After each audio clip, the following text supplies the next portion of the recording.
Hey everyone, my voice died a couple of days ago, so if you can't hear me, let me know. If it gives out, a colleague of mine is going to give the rest of the presentation, but we'll see how we go. So I'm Mia Horrigan. I'm going to talk to you about a project that I only finished in March this year, where it was a very different scenario because it was actually with a business as usual team, so a team that are sort of a maintenance ongoing support team. So it's a very, very different challenge for Agile. And we were telling them the power to say no. Now when you're a 2-year-old, you know this word really well. This is my daughter. She knows no really well. And it's probably because I keep dressing her up in costumes and things like that. But when we're 2, we know this word. But as we get older, we tend to sort of not use no as much. We struggle to say no. We're always saying, oh, look, that's okay, I'll try and fit it in, rather than saying no. And why do we do this? Well, if you're like me, it's because you're a recovering people pleaser. You just can't help yourself. So my first reaction when someone asks me to do something, rather than saying no, I go, oh, yeah, that'll be okay. And then later on I sit down and I think, oh my God, what have I committed to? This is an absolute nightmare. So like my daughter Gemma, who has no problem saying no, I needed to say no again. I found myself on this project team in February, and I realised that the team also needed to learn this word no, especially in the BAU environment. Oops, I'll have to just click on here. So this is what we had to teach them.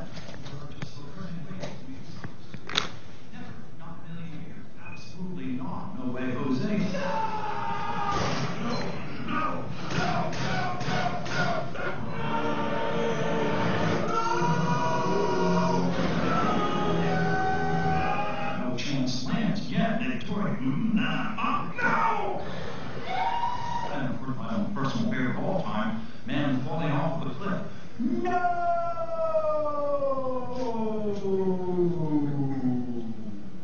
Yeah, that's my favourite too.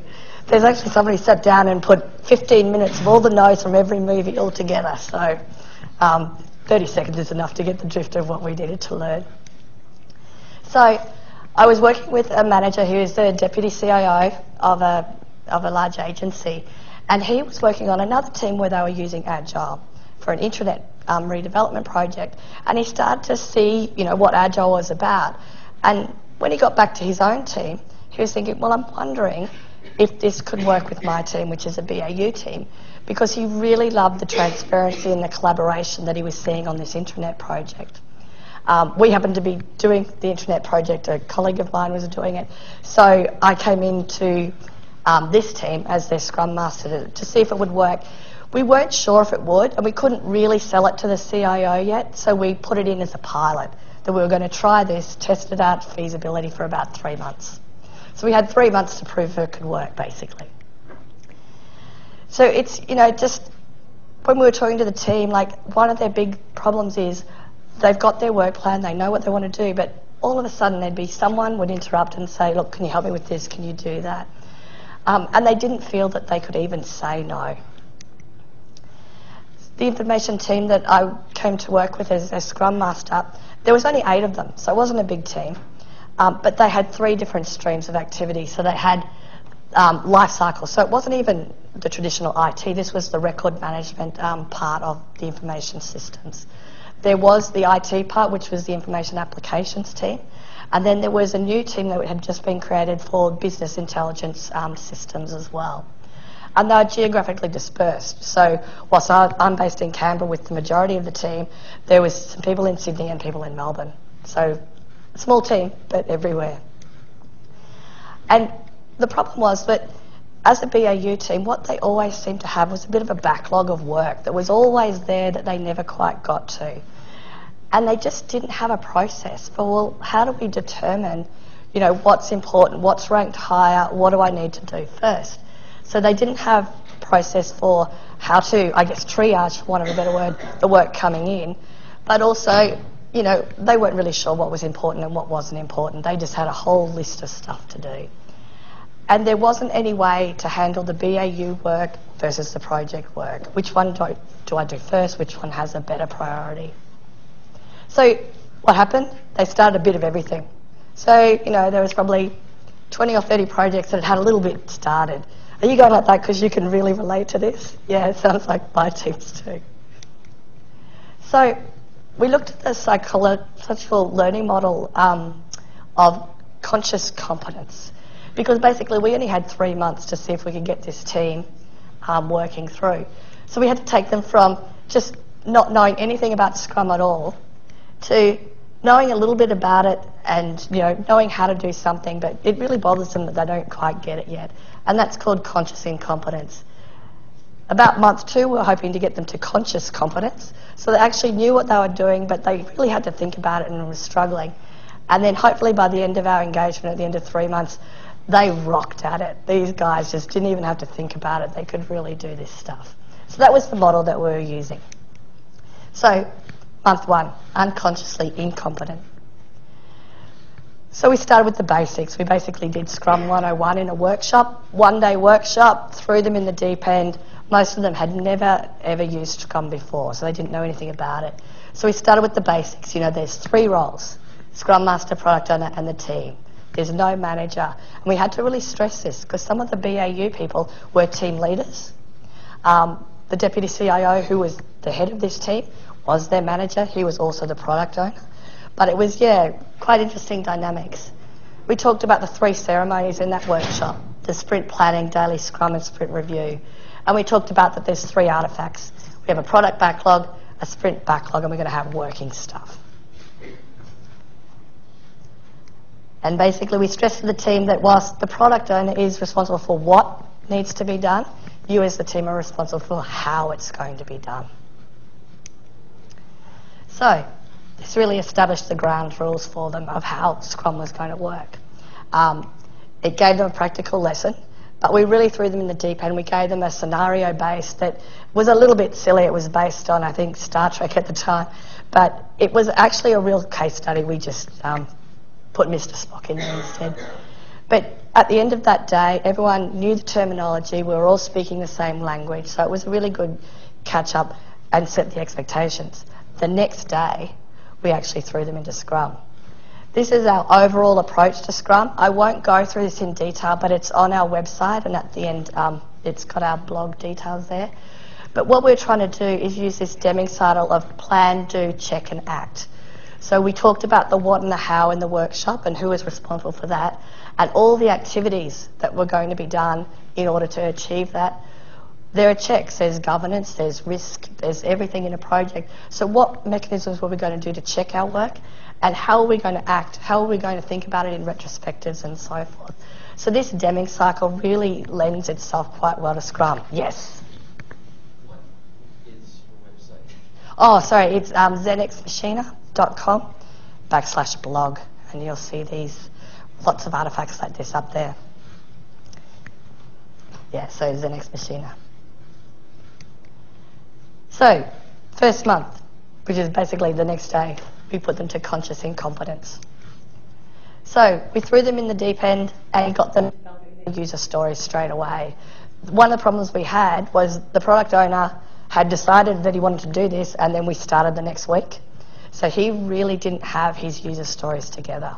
So everyone was kind of in there developing user stories, prioritising the backlog, and estimating them. And we used Planning Poker. Has anyone used Planning Poker for their estimation? Yeah, we found it quite good. We used abstract ones at first, like is this a skateboard, or is this a motorbike, is this a tiger moth, or is it a jet plane to the moon? Just to try and work out the stories. And then we'd kind of, after we had a few stories, we'd say, oh, well, Brett's story is a little bit like what Caroline's stories is, so we know that that's a 3, so that's probably about a 3. So we got sort of that sort of analogy to sort of work out our stories. Co-located most of the team, but we still had those people in Sydney and Melbourne. So what we did was we had Link teleconference on our desktops, which was particularly useful for stand-up meetings.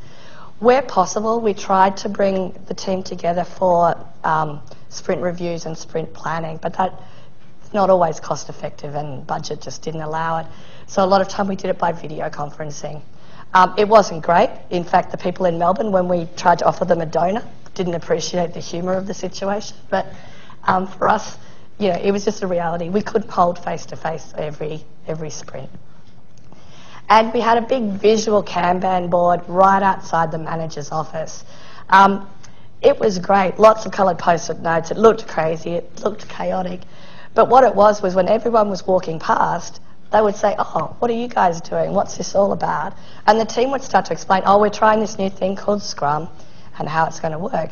So their business as usual, the people that would be coming to the business as usual team were seeing, oh, okay, these guys are doing something a little bit different. And that came to be quite powerful a little bit later on. But we were, you know, not really getting very far. We were chasing our tails. The definitions of done weren't always ready in time for sprint planning. The product owner was writing them during sprint planning most of the time, which wasn't ideal. And because he was the manager of the team, he kept still thinking about, oh, well, I wrote this story for you, and assigning it to different people within the team, as he would as a manager. Still thinking in their old functional silos rather than as just one team. And we probably didn't help that in the beginning because we kept our stand-ups as two different stand-ups. We had a technical stand-up and the record-keeping stand-up. So we probably, you know, in hindsight, probably wouldn't have done that. They felt rushed and busy, and they still felt that they had to please everybody.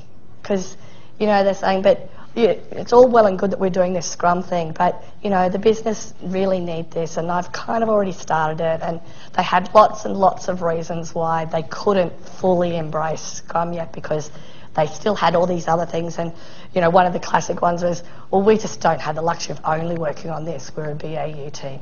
Was sort of things that kept coming up. So we initially did have them doing 2 weekly sprints. It just was too chaotic for them. They just were only getting the swing of it, and the sprint was finished and they were having to have something to produce. So it was just too much. We thought about 4 weeks, but from the business perspective, if someone from outside the team came to that BAU team and said, I need this project worked on, waiting 4 weeks for it to be considered just didn't seem to be a good option. It wasn't accepted by the business because they thought 4 weeks, well, that'll change into 2 months. Because this team really didn't have a reputation as actually getting through these products at all. So they didn't want to wait 4 weeks. So our compromise was 3 weeks. But it felt about right. It was about right to get the cadence with the group. We pressed the product owner, and me as a Scrum Master had to be a bit harder on the product owner to say, look, we really need this backlog together. One of the things we did do right was we had a common backlog. We didn't have a backlog for each of the different teams. We had one backlog, even though we had the 2 stand-ups happening. And everything that was, all these projects that they said, look, I've started a little bit of it, so I need to finish that off. We said, no, stop that. All those bits that you've started, they go into backlog and they'll get prioritised and ranked along with everything else. So that was a big change that we made by the end of the sprint in reaction to the sort of things we were seeing. We also moved the Kanban board outside the manager's office onto Jira. This was a practical thing in the end because we had the teams in Melbourne and Sydney. It was a pity because we lost that high visual. In fact, we kept the post-it notes outside the office, and every now and then Rachel and I would move a couple so people would think things were moving because we just didn't want to take it away because we'd had such a great reaction to it. And one of the teams started to say, well, this is all the things I'm working on, when people would come through and try to interrupt her in the middle of her day. So the team didn't want to lose the visual thing that they'd gained with the Kanban board, but the practicalities of Jira and the ease of the software, I don't know, there's lots of different software out there that you can use to manage task boards and planning boards. This was just the one that we found best for this team. You know, it has its faults, as all of them do, but we found it fairly practical. Hopefully there's not someone from Atlassian here. Do you find there was any interest from management in seeing that board? Oh, look, absolutely, absolutely.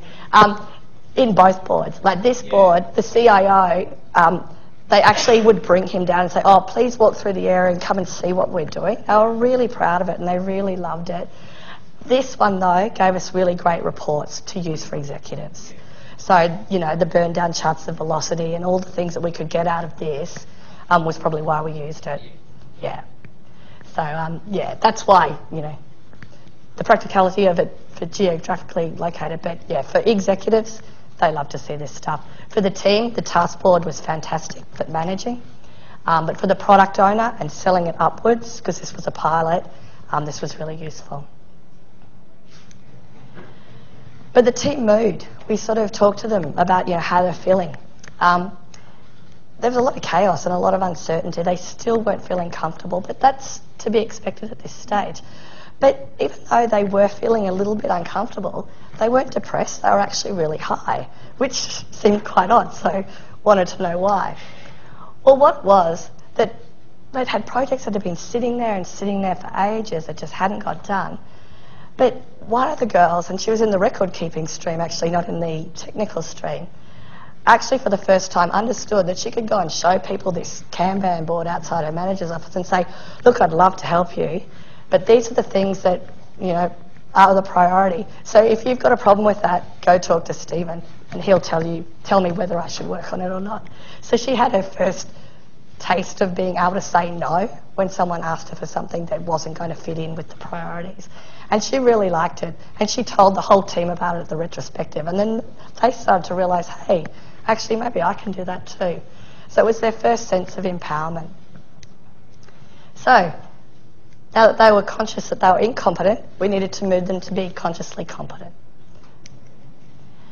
So a lot of the stories weren't being done because one of the problems that we had with writing our stories is that we would say delivery of SharePoint into the prod environment.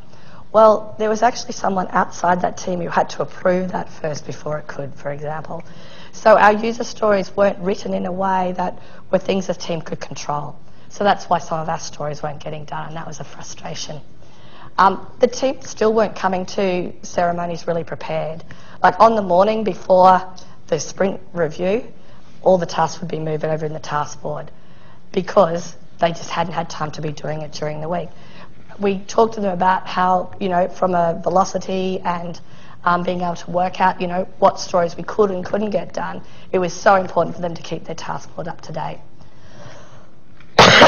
The product owner still wasn't getting his definitions of done written before the meeting, and he was still controlling the meetings. He still couldn't help himself. They were almost like a status report for him. So he was treating them that way. And in fact, because Scrum does take a lot of planning, because you've got, sprint planning and backlog planning, they'd actually dropped one of their team meetings because they're having all these sprint planning meetings. So because they'd replaced their traditional team meeting, he was using this as a sort of a quasi-team meeting as well. So what that meant was the old behaviours from that team meeting just came into Scrum. And we had to stop that. But by month 2, the mood of the team was improved. They didn't feel so quite chaotic and they didn't feel quite so pressured. They were starting to realise that they didn't have to compromise. They could actually do both their old work, so their BAU work, as well as the new project work coming through. Some of them were still overcommitting because when they weren't getting stories done, they were afraid that, oh my God, I didn't get my stories done, so I'm going to be in trouble. So they'd take on more stories than they could actually do, just in case one, got held up somewhere. So that was something that we had to talk to them about because the manager had made it fairly clear up front that this wasn't a, if you don't get your stories done, that's a, bad mark against your name. We were trying to test this as a pilot to see if this was actually going to help them as a process to help them with their work. Still playing a bit of catch up, and we needed to break the stories down further. So we looked at those. And to break the stories down that were really too complex, we looked at different things like workflow and processes. Is there a logical way by the business rules that you might break this story down? Is it a non-functional requirement? Is there some, UI complexity that could break it down further? And look at the core thing first, that real skinny solution, and then think about the things that might add value. So we gave them lots of different tools and methods to break their stories down. And we built the product backlog up using quite a hierarchy, which I'll go through, so that people would have traceability of where their story fitted into the bigger picture. And that was something that the BAU team had missed previously, because they knew their little projects, but they didn't really understand where that fitted in within the team, where that fitted in within the organisation. So this was the sort of structure that we had. So we had At the very top, the strategies were the themes. So these were in their management plan. An example of that is, say, like business intelligence. And then we'd have epics. And Jira does allow for you to do different epic stories and tasks. So these were the ones that would require a number of pieces of effort. And they were very much written about value. So these are sort of bigger things that you really recognise that had to be broken down into stories. They'd become epics. And then the stories were the things that you could realistically do in a sprint. Yeah, almost trying to get them between 1 and 2 weeks' work, for each story. And the example of, whilst the epic might be the community broadcasting section wants a new report, the actual story within that could be consult with business to determine the complexity of the project. So you can see that it just goes down in complexity as you go further. And then the tasks, which were up to the individual team members, that was, sending final costs to business estimate. And these were the things that the team managed themselves. To have that common backlog, in the beginning, the product owner was writing all the stories. By month 2, we were getting to the stage where the team were actually saying, I think now that we've done this, the next logical thing would be to do this project. So we had unscheduled stories in our backlog that anyone could contribute to that. And then the proposed priority stories, these were the ones that the team thought, I think this comes next, and they wanted the product owner to be aware of them. Because obviously the product owner ranks the backlog in order of the priorities given the strategic intents. But the team, they know their own area, and they had stories that they wanted to put in for his consideration. So the product owner would look at these, and then from that, he put them into what was known as the known priorities. So these were the things that had a pretty good idea, medium-grained stories, so we knew that they were a couple of weeks of work. And the team would review these stories and estimate the effort on these. So this was about 60% of the backlog was probably these two. Next 20% were the known priorities. So when we come down to sit down for sprint planning, from these known priorities, the 20% that we were going to work on in that sprint would come out of that. And these, by the time they got through this funnel, were quite fine-grained user stories. They were all estimate. They all had a definition of done. The team had helped develop them. So, they were really, really quite good by the time I got to this stage. So in month 2, what we did to sort of help them from a coaching point of view is we kept the stories and the definition of done to things that the team could control. So if there was part of the story where it had to go to someone else for approval, that was where the story stopped. It picked up again once that approval had been sought. And that was really important. We did have T-shirt size, we had rally cars, we had planes, but in the end we just found the Fibonacci scale was the easiest. We knew that 8 meant about a week's worth of work and a 5 was a couple of days. And the team just got very, very used to it. The team, yes, sorry. My Scrum team is a problem with Fibonacci. Oh, do they? Okay. Seem to mistake the numbers with Days. Yeah, exactly. How did you do that with your team? We actually put a bit of a matrix up there and we said, okay, the Fibonacci scale of 0 is about 2 hours. So we actually told them that we think, like an 8 is about a week. So 8 didn't become 5 days anymore, 8 was a week. And we had like a large T-shirt size is, 2 weeks and a small. So we had the different scales of what that meant in T-shirt size, what that meant in the other scales we were using and what Fibonacci meant. So they just had it was just a rule of thumb. So we got them out of the habit of thinking that a 3 meant 3 days work, a 3 meant, 1 to 2 days work. So it was we just had to teach them that. Yeah. And once people got to understand 13 and 20, when they got to 20, everyone would say, okay, that's about as many stories as I can take on for a sprint. Given my BAU, we had kind of roughly estimated that was about 30% of their time. So in a 3-week sprint, if 30% of your time is BAU, 20 story points is about all you could take. And, we took the chairing of the meetings away from the product owner and I took that back on as ScrumMaster. So it's probably one of the main changes. And we started thinking about succession planning because we'd come in as a pilot, and if this was going to work, we needed the team to actually be empowered to run with this after we were gone. So even if someone couldn't make a ceremony, we asked them to make sure that they informed a team colleague or a team member so that they could take the story on for them. Because there was always going to be a time, particularly when you're working with a BAU team, that someone's got training for the week or someone's got something else on that day. So it was unrealistic to have everybody all the time there. That was the ideal, and certainly that was our preference. But we had to recognise that this team does actually have BAU responsibilities as well. But because, and probably because, you know, sometimes, and the cold in Canberra is really bad, we had a couple of weeks where people were quite sick and they weren't at work. So we combined the stand-ups then. What that happened was that the tech team for the first time were hearing what the record people were doing and vice versa. And they started to think, oh, okay, I see how this kind of fits in. So when I finish this bit, you guys take that on and then it comes back to me. And I'm starting to put all the pieces of the puzzles together. So it was the first opportunity to hear about the whole backlog of work in their sprint. And they started to identify areas for cross-collaboration, which was excellent.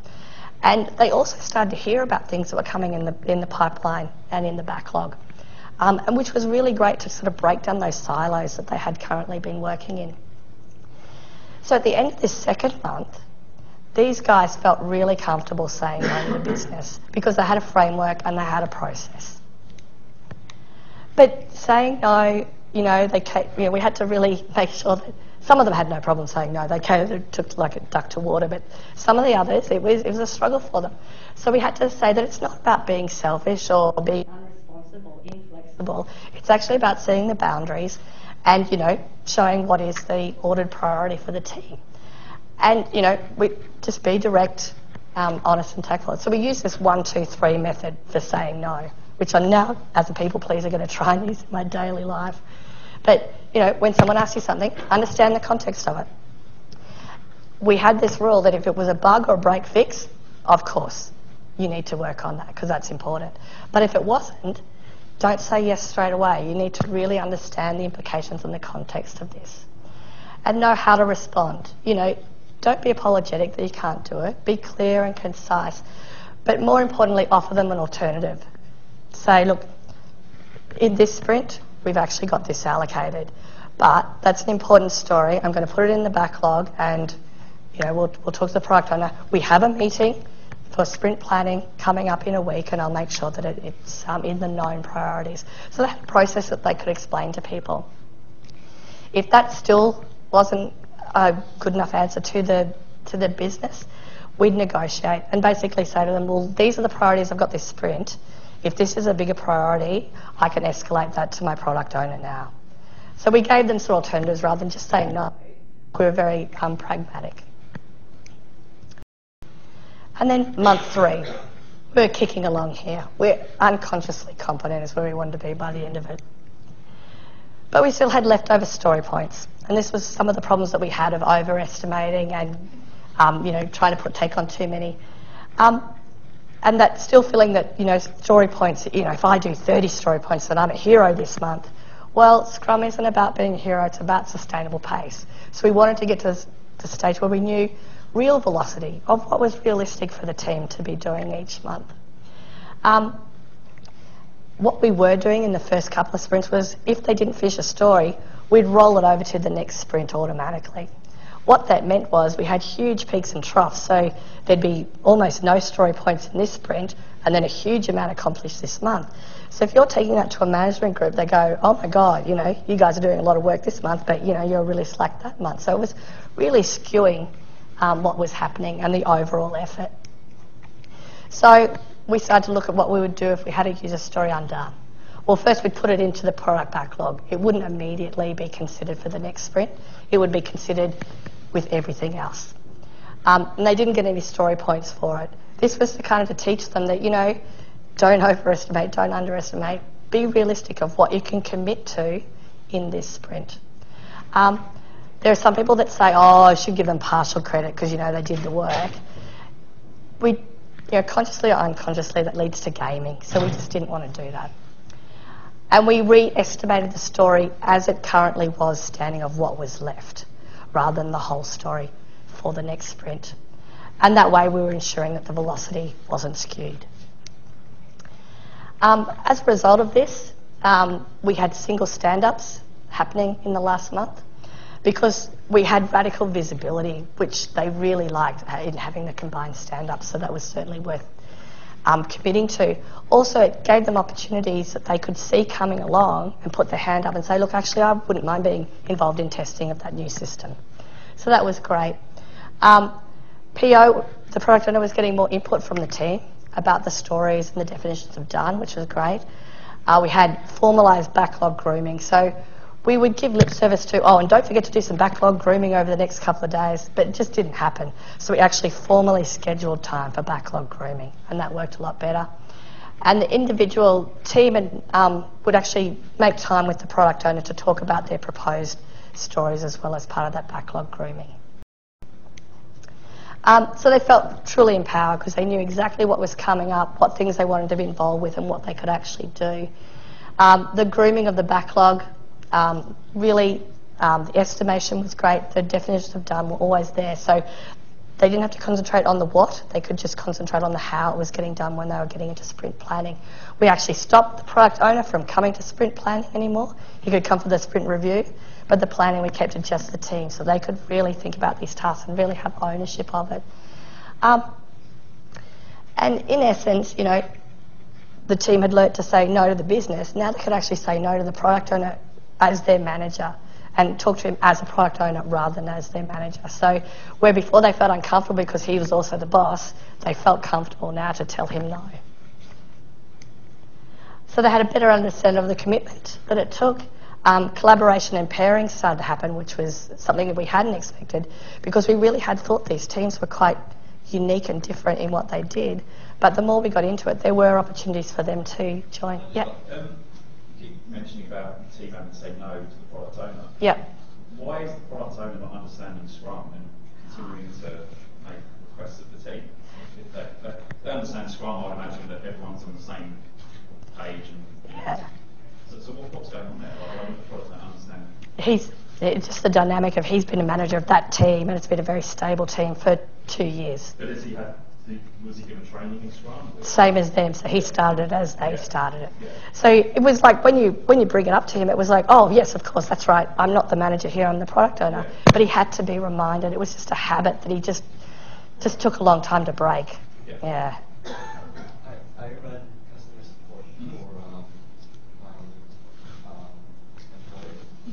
What happens with customer support is that whenever something breaks, right, Scrum falls apart because all of a sudden house on fire, something breaking up the fire. So, like, saying no to the product owner when he comes up there and goes, the client can't do what is as usual. Yeah. So that's really difficult. Yeah, in a break-fix situation, obviously the team have to stop and fix that, but it was more the project work that they needed to keep going with. Scrum explicitly describes how to deal with that situation. Yeah. Like aborting a sprint, for example. So I'm just curious as to why it's all this focus on the team and not on the product owner actually understanding Scrum and Well, we actually, in the last month, because of those behaviours, that we would remind him and he'd say, oh, that's right, yes, of course, of course. He'd come to the next meeting and he'd still take over the board in the video conference, run the panel, like just ran it as his meeting still. We actually brought in a coach to actually work with him to explain how his behaviours were negatively affecting the team. So we tried to subtly remind him, didn't work. Then we brought in the big hammer, which was Matt, and Matt told him, this is what you have to do. So that's how we dealt with it. But it was just an old habit. His problem was he actually just wanted to help. He was so enthusiastic. This was his idea. He loved it. He thought Scrum was the fantastic. He just wanted to be involved in everything. And he just couldn't help being in control. So we had to, and the team, he's their boss. He works out their performance. He works out if they get, pay rise or not. They just wanted to keep pleasing him. And he's a good boss, obviously, because they've been a stable team and stuck with him for a while. Yeah. So, good boss, just too enthusiastic, probably is what I would say. But very responsive. Like, once it was addressed with him, and he said, look, coach me, tell me when I'm doing it. Like, we couldn't really kick him under the table, but, he was quite open to that. So we finished the pilot we only had 3 months to teach them the rules of Scrum. So now the team have taken on this themselves, which is really good. So we've set them free. The whole team, when we said, well, who'd like to take on a Scrum Master role, all of them wanted to. Even the junior members of the team wanted to, not just the team leaders who wanted to. So we've got this idea that they're doing a rotating Scrum Master role. They do 2 sprints and then they hand it over to somebody else. They're all going to go through Certified Scrum Master training in a couple of months, which they're looking forward to. One team, one backlog, we've brought it all in together. They're keeping to the rule of 3, the 3 roles, the 3 ceremonies, the 3 products.